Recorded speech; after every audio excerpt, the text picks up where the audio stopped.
दोस्तों आज हम लेकर आए हैं नंबर सिस्टम जैसा बहुत ही इम्पोर्टेंट टॉपिक जो आपको डीएलएड से लगा करके टेट और सुपर टेट तक भी मिलता है। यह है तो बहुत ही बेसिक, लेकिन अक्सर लोग इसमें गलतियां कर जाते हैं क्योंकि वे इजी के चक्कर में इसमें कंफ्यूज हो जाते हैं और गलत करके आ जाते हैं। वेलकम टू गुरु जी दोस्तों। तो चलिए देखते हैं अपने टॉपिक का पहला पॉइंट क्या है। तो पहला पॉइंट है हमारा संख्या। संख्या किसे कहते हैं? तो आइए देख लेते हैं इसकी परिभाषा क्या होती है। जिन शब्दों से वस्तुओं की गिनती का बोध होता है उसे संख्या कहते हैं। तो जिससे हमें ये बोध हो जाता है जिस शब्द से कि ये वस्तु की गिनती कितनी है, अर्थात 4 है, 5 है, 6 है, तो वह संख्या कहलाती है। और संख्यांक क्या होते हैं? संख्याओं को जिन संकेतों द्वारा व्यक्त करते हैं उन्हें हम संख्यांक कहते हैं। जैसे 2 को ऐसे हमने व्यक्त कर दिया, 3 को ऐसे कर दिया और 4 को ऐसे कर दिया, तो ये हो गए हमारे संख्यांक अर्थात संख्या अंक। तो इस प्रकार से संख्या और संख्यांक हमने देख लिया है। ये बहुत ही बेसिक चीज़ है, ये ज़्यादातर पूछी नहीं जाती है, लेकिन हमने स्टार्टिंग की है तो शुरू से लेकर चलेंगे। फिर बात करते हैं प्राकृतिक संख्या की। ये आपकी पूछी जाती है। इसे हम इंग्लिश में कहते हैं नेचुरल नंबर। क्या कहते हैं? Natural number. अब इसका हम एन ले लेते हैं इसको डिनोट करने के लिए। यही एन यहाँ पे दिखाई देता है।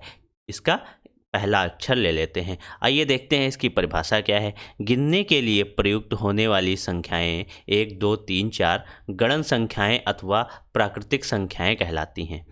अर्थात क्या हुआ, 1 से स्टार्ट करके अनंत तक की संख्याएं जो होती हैं ये हमारी प्राकृतिक संख्याएं कहलाती हैं। इन्हीं का सेट है, ये देखिए सेट बना दिया गया है और उसे एन से डिनोट किया जाता है। तो ये हो जाती है हमारी प्राकृतिक संख्याएं। अब बात आती है अनुवर्ती संख्या कौन होती है और पूर्ववर्ती संख्या कौन होती है। तो अनुवर्ती संख्या की बात करें तो क्या होता है, जब हम किसी संख्या में, मान लीजिए 3 संख्या है और इसकी हमें अनुवर्ती संख्या ज्ञात करनी है, तो हम इसके आगे की संख्या ले लेते हैं, अर्थात उसमें 1 जोड़ देते हैं। ये हो जाती है 3 की अनुवर्ती संख्या। तो इसको हम कहेंगे 3 की अनुवर्ती संख्या। 3 की अनुवर्ती संख्या क्या हो जाएगी? 4 हो जाएगी। कैसे? हम उसमें 1 जोड़ देते हैं। और पूर्ववर्ती में क्या करते हैं, हम 1 घटा देते हैं। जैसे 3 में से 1 घटाएंगे तो ये हमारा आएगा 2। ये हो जाती है 3 की पूर्ववर्ती संख्या, अर्थात 1 पहले की संख्या, पूर्ववर्ती। तो ये हमें ध्यान रखना है कि पूर्ववर्ती किसे कहते हैं और अनुवर्ती किसे कहते हैं। ये 1 नंबर में क्वेश्चन आपका पूछा जाता है। तो जब अनुवर्ती आएगा तो हम उसमें 1 जोड़ देंगे और पूर्ववर्ती आएगा तो हम 1 घटा देंगे। बस इतना सा आपको ये काम करना होता है। अगली है हमारी पूर्ण संख्या। पूर्ण संख्या को क्या हम कहते हैं? Whole number. Whole number, whole number, ठीक है। अब इसका हम क्या कर लेते हैं, इसका पहला अक्षर ले लेते हैं W और इसे हम पूर्ण संख्या को प्रदर्शित कर देते हैं। तो इसका सेट बनाएंगे तो क्या हो जाएगा हमारा। अब पूर्ण संख्या और प्राकृतिक संख्या में मुख्य अंतर क्या होता है? प्राकृतिक संख्या हमारी स्टार्ट होती है 1 से, लेकिन पूर्ण संख्या हमारी स्टार्ट होती है 0 से। इसमें हम 0 को भी इंक्लूड कर लेते हैं। तो हो जाती है हमारा 1, 2, 3, 4 और इसमें 0 इंक्लूड रहता है। ये हो जाते हैं अनगिनत तक। ये हमारा सेट बन जाता है पूर्ण संख्याओं का। तो पूर्ण संख्या और प्राकृतिक संख्याओं में क्या अंतर दिखा हमें? पूर्ण संख्या स्टार्ट होती है हमारी 0 से और प्राकृतिक हमारी स्टार्ट होती हैं 1 से। इससे क्या हम कह सकते हैं कि जो सभी प्राकृतिक संख्याएं जो होती हैं वो हमारी पूर्ण संख्याएं होती हैं, लेकिन सभी पूर्ण संख्याएं प्राकृतिक नहीं होती हैं। क्यों? क्योंकि उसमें 0 नहीं होता है। ठीक है, तो ये कथन भी आ सकता है कभी कभी ऑप्शनल में कि प्रत्येक प्राकृतिक संख्या पूर्ण संख्या होती है। इस प्रकार से कुछ वो बना करके दे सकते हैं। तो ये हमें ध्यान रखना है पूर्ण संख्या क्या है और प्राकृतिक संख्या क्या है। अब बात करते हैं सम संख्या की। जो पूर्ण संख्याएं होती हैं, अब इनके बाद हम बात करेंगे सम संख्या की। तो सम संख्या किसे कहेंगे? सम संख्याएं वे होती हैं जो 2 से पूर्णतया विभाजित हो जाती हैं। किससे? 2 से। 2 से पूर्णतया विभाजित होने वाली 2 से पूर्णतया विभाजित होने वाली संख्याएं, ये हमारी कहलाती हैं सम संख्याएं। जैसे हम बात करें तो सबसे पहली 2 ही हो जाएगी, फिर 4 हो जाएगी, फिर 6 हो जाएगी, फिर 8 हो जाएगी और 10। इसी तरह से हमारी सम संख्याएं होती हैं। सम संख्याओं को हम कहते हैं इवन नंबर, इवन नंबर। और विषम को कहते हैं ऑड नंबर। तो विषम हमारी क्या हुई, कौन सी संख्याएं हुई, जो 2 से पूर्णतया विभाजित नहीं होती हैं। अर्थात जैसे 1 हो गई, 3 हो गया, 5 हो गया और 7 हो गया। इसी तरह से ये हमारी विषम संख्याएं हो जाती हैं। जो इंग्लिश थोड़ा कभी कंफ्यूज हो जाते हैं कि सम संख्या कौन सी है, विषम संख्या कौन सी है, तो हम आज बताया दे रहे हैं। इवन में देख लीजिए 4 हैं, 4 अक्षर हैं, तो ये हो जाती है सम। ठीक है, ऐसे ही सम में देख लीजिए 2 अक्षर हैं, तो 2 भी सम होती है और 4 भी सम होती है। ऐसे ही विषम में देख लीजिए आप 3 लेटर हैं और ऑड में भी 3 लेटर हैं, तो ये होती है हमारी 3 जो होती है ये विषम होती है। इस प्रकार से इसको कनेक्ट करके हम देख सकते हैं, तो कभी कन्फ्यूजन नहीं होगा सम और विषम में। चलिए आगे देख लेते हैं। आगे हमारी आती है भाज्य संख्या और अभाज्य संख्या। तो बात करते हैं पहले हम भाज्य संख्या की।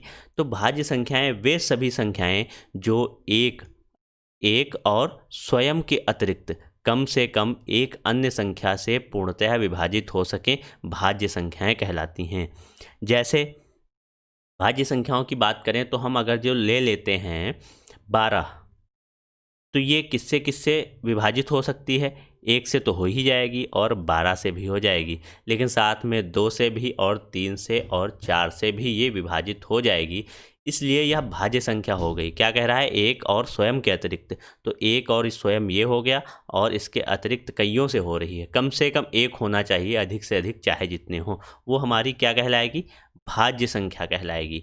अब बात करते हैं अभाज्य संख्या की।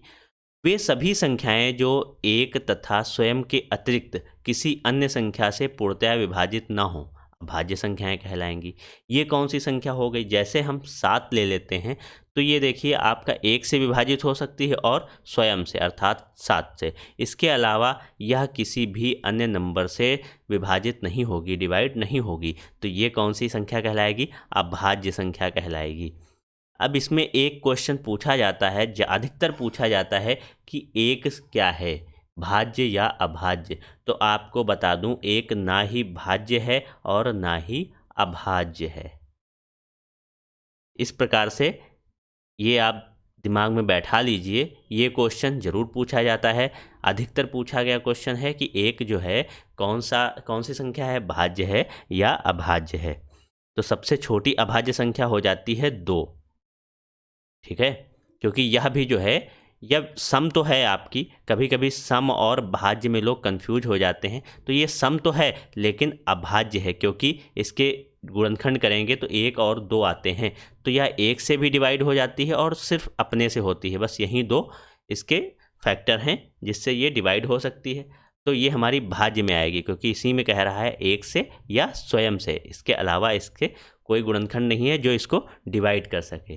तो ये हमारी अभाज्य संख्या होती है। तो सबसे छोटी सब अभाज्य संख्या कौन सी हो जाती है, हमारी 2 हो जाती है। तो अब बात करते हैं अगले टॉपिक की। ये है हमारा पूर्णांक। अभी हमने देखा था पूर्ण संख्या। पूर्ण संख्याएं क्या थी, 0 से लगा करके अनगिनत तक थी। अब बात करेंगे हम पूर्णांक की। पूर्णांक में क्या होता है, इसकी इंग्लिश होती है इंटीजर्स। क्या होती है, इंटीजर्स।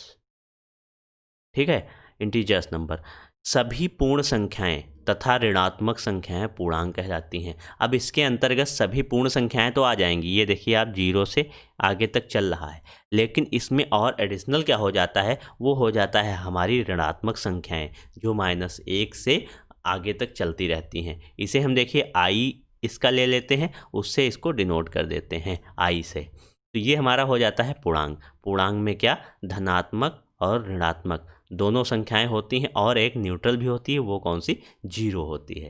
तो ये होता है पूर्ण संख्या और पूर्णांक में अंतर। अब बात करेंगे हम परिमेय संख्या की, रेशनल नंबर की। वे सभी संख्याएं जिन्हें P/Q के रूप में व्यक्त किया जा सके परिमेय संख्याएं कहलाती हैं। लेकिन एक शर्त क्या होती है, क्यों 0 नहीं होना चाहिए। ये क्यों नहीं होना चाहिए, जैसे हम मान लेते हैं 3/0 लिखते हैं तो इसका जो हम भागफल आएगा वो हमारा इन्फिनिट हो जाता है, क्योंकि जब हम 0 से डिवाइड करते हैं तो 0 से किसी संख्या को डिवाइड नहीं कर पाते हैं। तो इसीलिए कहा गया है जो क्यों है, जो हर है इसका, वो 0 नहीं होना चाहिए। बाकी जिसको भी आप P/Q में व्यक्त कर सकें वो आपकी परिमेय संख्या हो जाती है। जैसे 2/3 हो गया, 1/2 हो गया, 4/6 हो गया, 7/9 हो गया, ये सब आपकी परिमेय संख्याएं कहलाएंगी। अपरिमेय की बात करें, इरेशनल नंबर की बात करें तो क्या होती हैं, वे सभी संख्याएं जिन्हें P/Q में व्यक्त नहीं किया जा सकता अपरिमेय संख्याएं कहलाती हैं। इसमें कौन कौन सी आती हैं? इसमें रूट वाली आती हैं, अल्फ़ा बीटा गामा आता है। और रूट वाली कैसे हो जाती हैं? जैसे √3 लिखा है या √5 लिखा है, जो जिसको पूरा पूरा रूट नहीं निकलता है वो हमारी संख्याएं क्या हो जाती हैं? अपरिमेय संख्याएं हो जाती हैं। इसमें एक क्वेश्चन बहुत ज़्यादा बनता है, अधिकतर पूछा जाता है कि पाई क्या है, पाई परिमेय है या अपरिमेय है? तो इसको आप अपरिमेय में हमेशा रखते हैं, क्योंकि जो हम मान देखते हैं पाई = 22/7, ये इसका क्लियर मान नहीं है। अभी इसका क्लियर मान नहीं निकल पाया है पाई का, ये अप्रॉक्स होता है, ना कि एकदम करेक्ट मान होता है, इसलिए ये अपरिमेय रखी गई है। अब ठीक है दोस्तों, तो चलते हैं आगे, देखते हैं। आगे है हमारा स्थानीय मान। स्थानीय मान क्या होता है? स्थानीय मान किसी संख्या में प्रत्येक स्थान के संगत अंक का मान अलग अलग होता है, इसे स्थानीय मान कहते हैं। आइए समझ लेते हैं इसको। सबसे पहले हमारे पास आती है इकाई, फिर आती है दहाई, फिर आता है सैकड़ा, और फिर आता है हजार, फिर आता है 10,000, इसी तरह आगे चलता रहता है। अब इसमें हम जब मान कोई संख्या रखते हैं, जैसे मान लीजिए 234 ये रखा, तो इकाई का अंक हो जाता है 4, दहाई का हो जाता है 3 और सैकड़े का हो जाता है 2। अब स्थानीय मान की बात करें तो जैसे हमें 3 का स्थानीय मान ज्ञात करना है, तो हमारा 3 का ये स्थानीय मान हो जाता है, इसको हम कर देते हैं 3 को मल्टीप्लाई कर देते हैं उसके इस स्थान से। दहाई है तो दहाई का कौन सा स्थान होता है? 10 का, तो इसको हम 3 से मल्टीप्लाई कर देते हैं। ऐसे ही जब इसका निकालना होता है तो इकाई में हम 1 से कर देते हैं गुणा, ये आ जाता है हमारा 4, ये हो जाता है हमारा 30। अब बात करते हैं सैकड़े की। इसमें क्या करेंगे हम? 2 को किससे मल्टीप्लाई कर देंगे? सैकड़े से, अर्थात 100 से, तो ये हमारा हो जाएगा 200। अब देखिए जब हम इसको जोड़ेंगे तो ये हमारा उतना ही आ जाएगा। ये देखिए 234 आ गया। तो इस प्रकार से स्थानीय मान निकालते हैं। आइए एक एग्जाम्पल के द्वारा और देख लेते हैं कैसे। जैसे बड़ी संख्या लेते हैं हम, 5, 7, 8, 2, 3, 4 और 4, 1, 6, 8, ये मैंने ले लिया। अब इसमें कहा जा रहा है कि 3 का स्थानीय मान निकालिए। 3 का स्थानीय मान, क्वेश्चन मार्क। तो हम क्या करेंगे, आप सीधे इसको निकाल सकते हैं या यहाँ से शुरू कर देते हैं। हम सबका देख लेते हैं। 8 का स्थानीय मान क्या होगा? तो 8 को हम मल्टीप्लाई कर देंगे 1 से, क्योंकि यहाँ पर इकाई है। इकाई में 1 से, दहाई में 10 से, सैकड़े में 100 से, और हजार में 1000 से। ठीक है, तो इस प्रकार से करेंगे। 6 में क्या करेंगे? 6 गुणे 10, क्योंकि ये दहाई का है, ये हो जाएगा 60।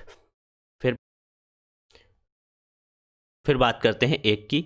इसमें हो जाएगा हमारा 1 गुणे 100, ये हमारा आ जाएगा 100। फिर बात करेंगे 4 की, तो ये हमारा आ जाएगा 4 गुणे 1000, ये हमारा बराबर हो जाएगा 4000। ऐसे ही 3 की बात करें तो इसमें हम 10,000 से गुणा कर देंगे। ये देखिए 10,000 से कर दिया तो ये आ जाएगा 30,000। तो इस प्रकार से स्थानीय मान निकलता है। जिस किसी का भी निकालना हो उसका हम ऊपर स्थानीय मान देखते हैं क्या है। ये जैसे 10,000 पे आ रही है तो इसे 10,000 से गुणा करके ये ऐसे निकाल देते हैं। तो ये हमारे हो जाते हैं स्थानीय मान। अब आपको एक बात बता देते हैं, पूर्ण संख्या में, पूर्ण संख्या जो होती है, अगर सबसे छोटी पूर्ण संख्या की बात करें तो वो होती है 0। ये भी एक क्वेश्चन इंपॉर्टेंट बनता है, ध्यान आ गया तो मैंने बता दिया कि सबसे छोटी पूर्ण संख्या क्या होती है। सबसे छोटी पूर्ण संख्या तो ये हो जाती है 0, क्योंकि पूर्ण संख्या 0 से ही स्टार्ट होती है। ठीक है, तो इस प्रकार से जो भी क्वेश्चन बनने वाले होंगे हम जल्दी ही इसकी वीडियो लेकर आएंगे। जो नंबर सिस्टम के अच्छे और महत्वपूर्ण क्वेश्चंस हैं उनकी एक सीरीज लाएंगे और आपके सामने प्रस्तुत करेंगे। तो दोस्तों उम्मीद करते हैं आपको हमारी वीडियो पसंद आ रही होगी, तो प्लीज़ इसे लाइक कीजिए और दोस्तों तक शेयर कीजिए। हमारे चैनल को सब्सक्राइब करके ही जाइएगा। Thank you.